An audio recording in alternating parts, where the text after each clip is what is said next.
В интернете распространился комикс, посвященный истории уйгурской женщины, повествующей о пережитом ею в китайских лагерях. За последние 2 дня комикс, названный «Пережитое мною» и переведенный на многие языки, просмотрели 2,5 миллиона человек. Комикс, автором которого является японская карикатуристка Томоми Симидзу, стал последним звеном в растущей реакции мирового сообщества против жестокого обращения к уйгурам и другим тюркам, содержащимся в так называемых школах профессиональной подготовки.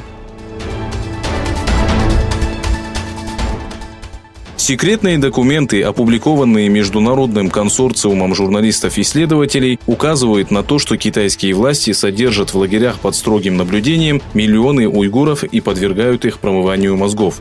Согласно документам, основным идейным вдохновителем строительства лагерей, вызвавших негодование ООН, правозащитных организаций и многих стран, является китаец ханьского происхождения Чжу Хайлунь, который хорошо знает регион и свободно говорит на уйгурском языке. США, Англия и Германия осудили китайскую администрацию из-за преследования миллионов уйгуров, проживающих в Восточном Туркестане. Министр иностранных дел Германии Хейко Маас заявил, что Китай должен соблюдать свои международные обязательства. С другой стороны, министр иностранных дел США Майк Помпео отметил, что документы, попавшие в прессу, подтверждают нарушение прав человека, совершенные китайской администрацией в уйгурском регионе. Эти сообщения согласуются с убедительными доказательствами нарушений прав человека и злоупотребления в отношении лиц, находящихся в тюрьмах и лагерях.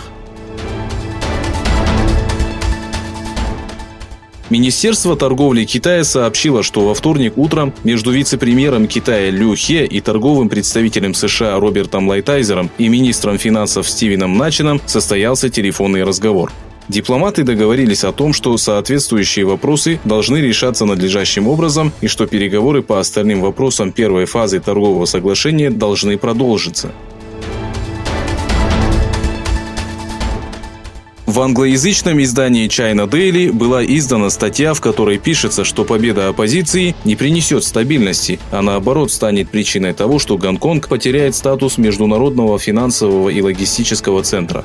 Министр иностранных дел Китая Ванг Йи, находящийся на встрече министров иностранных дел стран G20, сделал следующее заявление. Вопреки всему, Гонконг останется частью Китая.